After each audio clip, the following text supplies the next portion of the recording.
Vous écoutez Réseau Santé, votre podcast des médecines complémentaires. Voici votre animatrice, Marie-Lise Pelletier. Bonjour et bienvenue à Réseau Santé. Ah non, mais là, je vous l'avais pas dit, mais j'ai pris des vacances, là. J'étais pas là. Ça fait une couple de semaines que je fais pas de podcast. Je vais rire, je suis de bonne humeur, j'ai ramassé plein d'énergie. J'ai été dans le Basque-Country, ceux qui me suivent, je suis une fille de pêche, de bois, j'ai joué dans mes plantes, dans mes herbages, tout. Mais j'avais en tête le colloque d'Aroma. Là, j'ai dit à notre porte-parole, Michel Turbide, ah ouais, il faut parler du colloque là, qui s'en vient au mois de novembre, commençons à en parler, puis on fait ça ce matin. Bonjour, Michel. Bonjour. Bonjour. Hey, je suis contente qu'on est là pour parler du colloque d'Aroma. À chaque année, je suis fière du travail qu'on fait. Ça fait des années qu'une fois par année, le colloque d'Aroma y est mis de l'avant. On est les seuls à faire ça, une journée sur l'Aroma, puis je suis vraiment fière de nous deux. Vraiment. Puis à matin, je le sais, là, je t'ai préparé des questions. Là. Mais avant toute chose, je vais dire aux gens, vous savez, le colloque d'Aroma, c'est le 9 novembre prochain, de 9h à 17h30, au Holiday Inn à Laval. C'est 110 $. C'est un peu plus cher par personne parce qu'on va commencer à remettre un don pour la recherche en aroma que je crois importante. Puis on a lancé ça l'année passée au dernier colloque. Il va y avoir 8 conférences, des exposants, un dîner, des tirages, une attestation de formation, puis chaque billet vendu, 5 $. Je ne sais pas, moi, j'ai pas osé, je vous le dis, j'ai pas osé mettre 10, 15, je ne sais pas le budget du monde. Là, je me dis, j'augmente de combien, puis on verra avec les gens. De toute façon, cette journée-là, pour les dons, on vous l'expliquera, il va y avoir une conférence sur le sujet, on va vous informer. Ceux qui veulent donner plus pourront donner plus. Mais ce n'est pas à moi à décider combien les gens voulaient offrir pour l'événement. Mais je me dis, un petit 5 $, c'est pas super, c'est pas super. Donc, je fais juste vous dire que ce matin, j'ai des questions à Michel. D'habitude, je ne commence pas avec des questions. Là, je dis à Michel, ah ouais, on va se poser une couple de questions sur le colloque d'Aroma. Fait que, c'est quoi qui rend le colloque d'aromathérapie unique cette année, Michel? C'est les odeurs, parce qu'on porte beaucoup d'attention sur les valeurs thérapeutiques. Là. Par exemple, c'est bon pour le rhume, c'est bon pour les infections, etc. Mais les huiles essentielles, c'est des odeurs. Puis les odeurs ont un pouvoir d'influence énorme au niveau du psychique, au niveau des neurotransmetteurs. C'est-à-dire, il y a plein d'études cliniques, plein d'études cliniques qui parlent que les odeurs des huiles essentielles vont interagir sur le système sympathique ou sympathique, qui vont, par exemple, aider au sommeil, entre autres. OK. Puis, dans le fond, on va avoir une couple de conférences qui vont parler de ces odeurs-là. Moi, j'ai hâte de voir. Là, je vous le dis, on a une conférencière qui s'appelle Julie Abarth, qui est hypnologue, qui va venir parler justement du côté des odeurs. Comment est-ce que ça touche? Tu sais, au niveau du cerveau, l'air de rien, ça fait de quoi? C'est juste que des fois, on n'est pas conscient, tu sais. Christine Gratton, de son côté aussi, elle va venir parler de ce petit côté-là à sa manière d'aromathérapeute. On a aussi, puis ça a été à dernière minute, j'étais super contente, il y a quelqu'un qui me dit, j'ai quelqu'un à te proposer, il y a 2 semaines. Mais je voyons donc. Et là, j'étais toute énervée parce que c'est Benoît Castelnerac. Imagine. Lui, là, c'est un... il est à... C'est un PhD, en fait, de l'Université de Montréal, 2004, professeur titulaire à l'Université de Sherbrooke. Il enseigne la philosophie ancienne et l'esthétique depuis 2006. Et écoute, bien, on va voir cette personne-là à notre colloque. Moi, je capotais.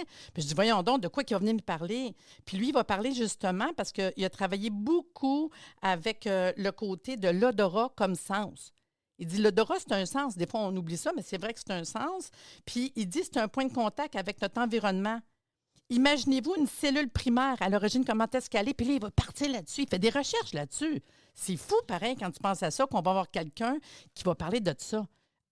En même temps qu'on ramasse des fonds pour la recherche. Moi, je trouve ça, je trouve qu'on s'en vient pas mal, pas mal bon dans le colloque d'Aroma de tout ce qu'on peut sortir de complètement différent. Dis-moi, comment le colloque contribue-t-il à faire évoluer la pratique de l'aromathérapie au Québec? En fait, la meilleure façon d'intéresser les gens à l'aromathérapie, c'est la formation, c'est de donner de l'information sur les huiles essentielles. Puis aussi, ce qui est intéressant maintenant, associé aux huiles essentielles, il y a beaucoup de recherches scientifiques, des petites recherches, Oui. d'accord, mais il y a vraiment beaucoup de recherches qui disent que les huiles essentielles ont un pouvoir antimicrobe, qui ont un pouvoir au niveau de la peau pour cicatriser la peau, pour réduire, agir sur les troubles circulatoires ou respiratoires. En fait, plein de mots qui sont vraiment où les huiles essentielles peuvent agir, interagir sur ces différents mots, que ce soit d'origine infectieuse ou bien je tombe à terre, je m'érable. Mais il y a des huiles essentielles qui vont vraiment favoriser une cicatrisation, qui vont empêcher qu'il y ait une infection, etc. Donc, je trouve ça intéressant de montrer aux gens, il y a des huiles essentielles qui sont toxiques, certaines, même agressifs, mais si on l'utilise de la bonne façon. C'est ça la formation aussi. Parce qu'il y a eu des gens qui ils ont mal utilisé les huiles essentielles, puis ils ont eu des problèmes de Ben peau, par oui, oui, exemple. Ils oui. ont un bain à la cannelle, ils mettaient de la cannelle dans le bain. Ou bien, je pense à une personne qui me disait C'est que dermocaustique, hein? Fait que. Halloween, tu sais, pas l'Halloween, à Saint-Valentin, son esthéticienne avait dit que la cannelle cassia, c'était hot, là, puis c'était aphrodisiaque et tout. Puis la dame, elle a mis dans son lit de la cannelle comme ça. Eh, Puis Seigneur. son conjoint, il s'est plongé dans les draps. Puis Oh là, il my s'est brûlé God. tout, là. Mais ce que je veux dire, c'est qu'il faut comprendre que les huiles, c'est puissant, c'est efficace, mais il faut l'encadrer. Puis c'est un bel outil thérapeutique. C'est ça qu'on essaie de faire avec le colloque. D'éveiller les gens à toutes les possibilités de l'aromathérapie, mais connaître, moi, je dis tout le temps à mes étudiants, les dangers. C'est tout. C'est ça. Quand on est au courant, c'est l'inconnu, des fois, qui fait qu'on a des problèmes, qu'on n'est pas trop sûr, qu'est-ce qu'on fait, qu'on ne fait pas. Puis on peut pas faire n'importe quoi avec des huiles essentielles. Puis c'est le Oh non. but, en fait, un des buts du colloque d'Aroma. Je vais prendre Ouais. le temps de nommer les conférenciers. En fait, je sais bien qu'on a toi, Michel Turbide, notre porte-parole depuis le début. On a, en fait, comme conférencier, Mélissa Beloin. Mélissa Beloin, ça va être la deuxième fois qu'elle vient. À chaque fois, elle nous amène l'aromathérapie d'une manière complètement différente parce qu'elle apporte le côté des cristaux. Puis je trouve ça le fun, encore là, d'ouvrir, d'éveiller, de voir tout ce qui se fait, de revenir à la terre, en fait, là. Fait que je pense que ça va être quelque chose de le fun. Puis elle, ce qu'elle va parler, c'est cristaux et huiles essentielles en synergie vibratoire. Ça touche des personnes. Puis c'est intéressant parce qu'à chaque fois, là, son espace kiosque, c'est fou de voir que même moi, j'y vais, puis je vais me chercher une coupe de cristaux, des Ça, pierres. Je c'est trouve ça le beau. fun. Une Ben belle oui, c'est présentation. beau. Ah oui. Moi, j'aime ça. C'est une habituée, en fait. C'est une chouchou du colloque d'Aroma. On va avoir, bien sûr, Lucie B. Magui. Euh, elle va venir parler du côté des huiles essentielles, mais c'est elle qui ramasse des fonds. C'est elle qui est venue l'année passée parler qu'il y a des fonds de recherche, la recherche. Elle a un background de connaissances au Québec d'huiles essentielles, un parcours. Je sais que tu la connais bien, puis elle a Oui. parlé de son parcours. Puis c'est l'année passée que j'ai dit, écoute, on commence maintenant à ramasser à chaque année des fonds parce que je trouvais que c'était une valeur qui, pour le colloque d'Aroma, on ne pouvait pas passer à côté, là. Ça se peut pas nous, on l'aide pas à ramasser des fonds, là. C'est incroyable, là. Québec, c'est une personne importante parce qu'elle a créé une entreprise pour la distillation d'huile essentielle. C'est une pionnière dans ce domaine. Avec son mari, ils ont créé une entreprise de distillation et c'est une personne qui a une formation en architecture et puis, mais ça lui a permis parce que être un pionnier, ça demande de la créativité, de s'adapter à des problèmes et puis elle a su réaliser une belle entreprise. C'est une passionnée, vraiment, là, une personne très intéressante à écouter. Puis j'ai hâte de l'écouter, puis elle va être présente, puis ceux qui veulent donner plus pour les fonds, puis en savoir plus, son équipe va être là de toute façon. Mais tu sais, dans le fond, c'est qu'elle a initié un fonds de recherche dédié à l'aromathérapie à la Fondation Armand Frappier pour valider davantage les fonctions médicinales que nous expérimentons à tous les jours. Puis l'objectif, c'est quoi? C'est faire connaître au monde médical les grands bienfaits de l'aromathérapie. Tu sais, dans le fond, les huiles, c'est des substances qui sont actives, naturelles. C'est pas brevetable parce que c'est naturel, tu sais. Par conséquent, la recherche, comme tu parlais tantôt, clinique, c'est impossible à financer. Fait que c'est pour ça qu'on fait un appel à tous pour ramasser des fonds puis venir corroborer tout ce qu'on partage, en fait. L'autre qui va venir comme conférencière puis qui est venue à plusieurs reprises, c'est Christine Gratton, qu'on aime beaucoup. J'aime comment elle enseigne, comment elle fait ses conférences. Puis, c'est toujours le fun. C'est facile. C'est facile avec Christine quand même. La nouvelle cette année, c'est Julie Abarth, que j'ai rencontrée à plusieurs reprises dans d'autres événements que j'organise. Elle est hypnologue, elle est coach certifiée, préparatrice mentale puis enseignante. Puis, elle va venir nous parler, parce qu'elle est hypnologue, quand les odeurs activent nos ressources intérieures. Tu sais, dans le fond, c'est sensibilité, parce qu'on ne réalise pas comment c'est sensible les huiles essentielles. elle va venir, dans le fond, nous sensibiliser. Tiens, sensibiliser à l'impact des odeurs sur nos états internes. Elle vient nous partager comment mémoire olfactive et inconscient peuvent révéler nos ressources profondes. C'est intéressant. Une autre que j'ai vue au Congrès Santé, elle avait un kiosque, c'est Dali Sans Chagrin. Elle est journaliste spécialisée en beauté et bien-être. C'est sûr, à chaque année, on veut quelqu'un qui nous parle du côté beauté, bien-être, de l'aromathérapie. Elle est animatrice et productrice télé, gagnante d'un prix Gémeaux en réalisation, auteure de plusieurs livres et conférencière. Fait qu'elle, elle vient nous parler de la beauté puis des émotions. Fait que moi, je trouve ça quand même différent. Tantôt, j'ai parlé de Benoît Castelnerac. Lui va parler de la particularité de l'odorat comme sens et c'est quelqu'un qui est à l'Université de Sherbrooke. Fait que ça a le petit côté scientifique. Autant qu'on parle d'émotions scientifiques, je trouve ça quand même intéressant. Et bien sûr, un autre chouchou, on termine avec Natalia Manga. Puis, j'y ai demandé cette année, c'est moi, une demande personnelle. J'ai dit, viens donc me parler de tout ce qui... Moi, je dis tout le temps les médiums. Je vais essayer de trouver un autre mot à un moment donné. Tout ce qui va alentour des huiles essentielles, qu'on ne parle pas assez, beurre de coco, l'huile de canola, l'huile d'amande douce, c'est quoi l'argile? Puis ça, on l'oublie. Souvent, on en parle, je te l'avais déjà demandé aussi. Oui. Puis je trouve qu'à chaque année, on devrait donner un petit côté, qu'est-ce que je mets? Parce qu'on vient qu'on a toujours, mettons, l'huile d'amande douce. Bien voyons, il y a plein d'autres affaires qu'on peut faire aussi, tu sais. Oui. Et dis-moi, toi, Michel, explique-nous qu'est-ce que tu vas nous parler comme conférencier cette année. Moi, j'aimerais parler sur l'insomnie. L'insomnie touche une grosse portion de la population. Beaucoup de gens font de l'insomnie.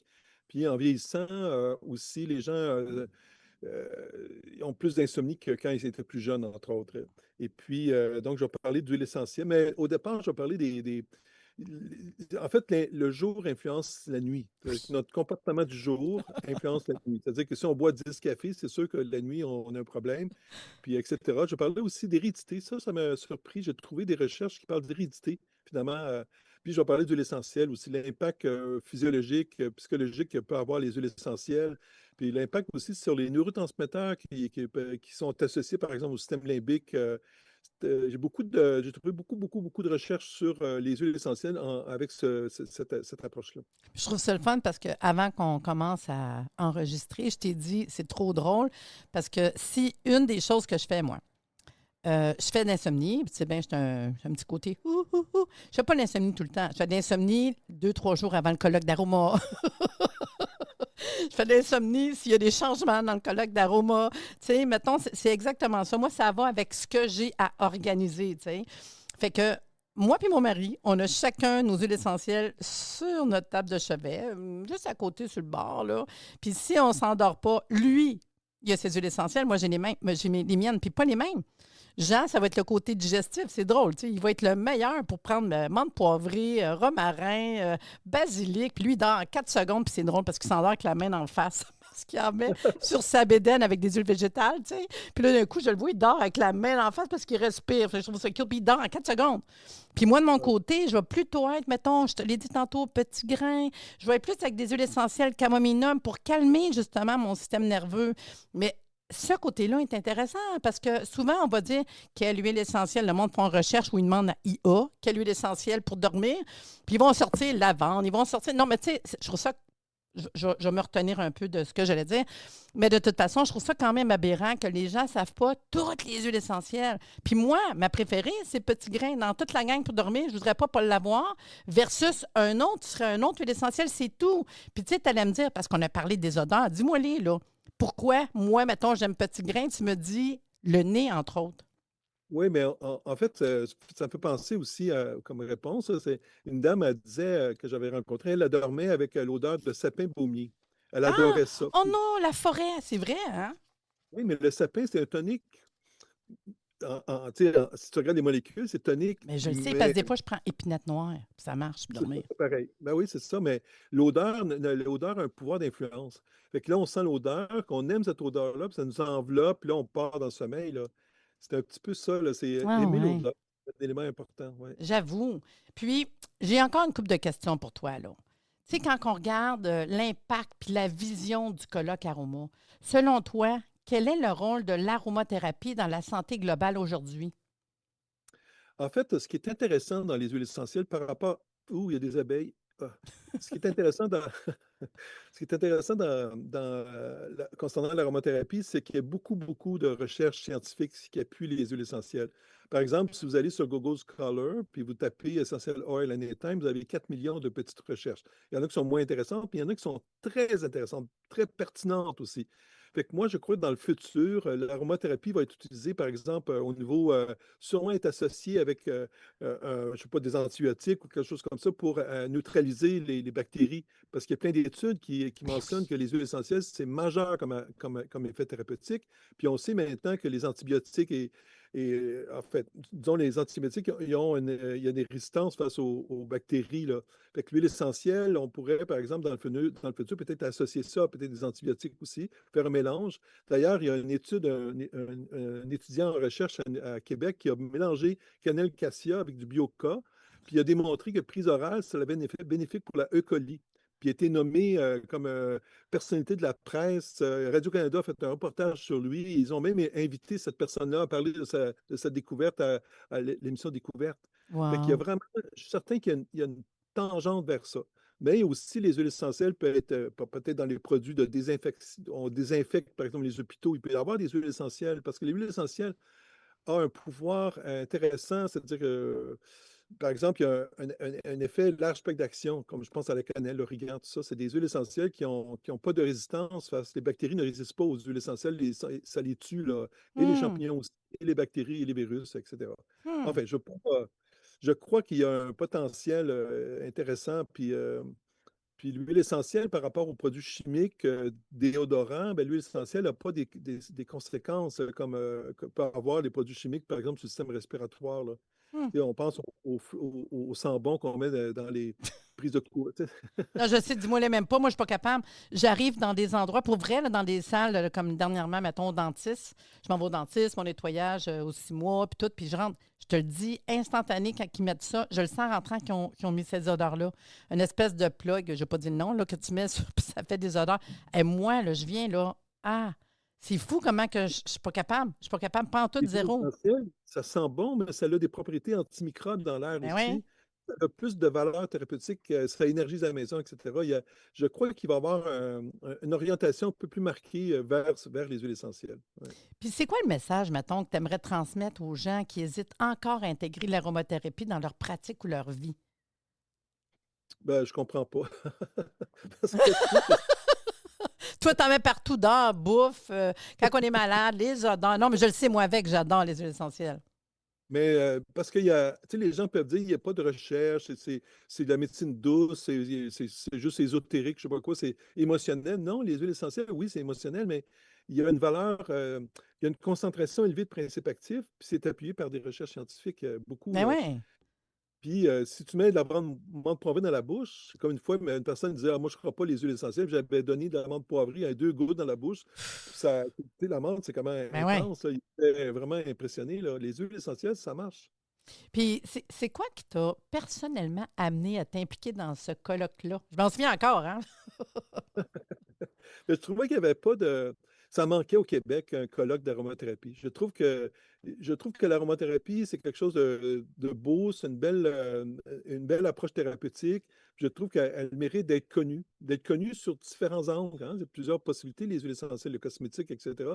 Puis je trouve que c'est ça, le colloque permet ça. Et puis, ça manquait. Donc, je suis allé te voir. Parce que je savais que tu étais bonne pour faire organiser des colloques, puis tout de suite embarqué à 100%. Puis, ça a été une réussite dès la première fois. Les deuxièmes fois, c'est vraiment, c'est ça. Tu étais la meilleure personne à qui demander pour Puis ça. moi, je suis la meilleure personne pour qui, toi, être porte-parole, je trouvais que c'était toi. Fait qu'on a fait une bonne équipe depuis. Je suis contente. Mm. Là, je calcule même plus. Je pense qu'on est rendu au 12e colloque Ah, d'Aroma. en tout Oui, cas, je c'est pense que c'est autour ça. de Je ça. pense que je suis rendu 12. Oh, ouais. Ouais. Puis, y a-tu une huile essentielle ou une approche aromatique qui t'a marqué dans ton parcours à toi? Tu sais, mettons. Oui, mais c'est sûr que intellectuellement parlant, le clou de girofle, c'est sûr que les gens ils savent que tu sais, le clou de girofle, je le mets dans ma bouffe. Au niveau du soin de la peau, est utile dans tous mes livres, dans les livres sur les chakras, mes livres sur les soins des enfants, je la mets partout.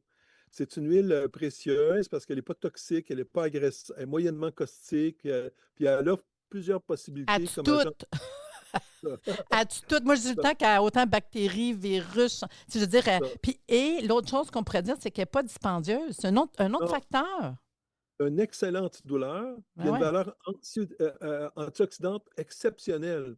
C'est vraiment, c'est une huile pas chère, puis avec plein de possibilités thérapeutiques. Puis elle est anesthésiante. Y a-t-il une autre huile essentielle anesthésiante? Je me pose la La, question. la menthe. Ah, oui, mais la menthe, c'est ça, les deux menthes. Puis c'est ça, pour enlever toutes les douleurs, c'est parfait. Puis j'ai une dernière question pour toi.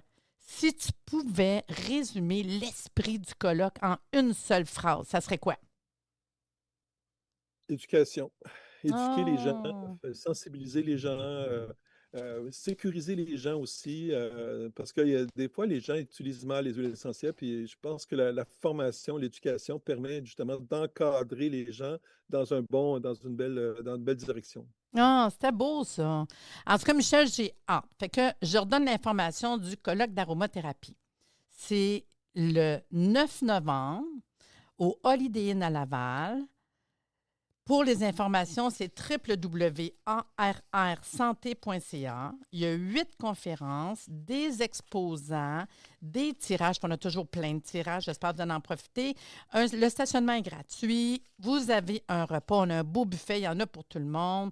Attestation de formation inclus. C'est 110 par personne, mais comme j'ai dit, il y a 5 qui s'en vont dans le fonds de recherche qu'on va remettre le jour même à Lucie B. Mengui, ce qui est complètement nouveau et que je souhaite faire à chaque année. Puis on jasera avec le monde si c'est tout le temps 5 qu'on va donner ou pas, mais elle va être présente si quelqu'un veut donner plus pour la cause cette journée-là. Parce qu'il faut que, comme j'ai dit, j'essaie de respecter le budget de tout le monde. Puis on aimerait ça que tout le monde soit heureux.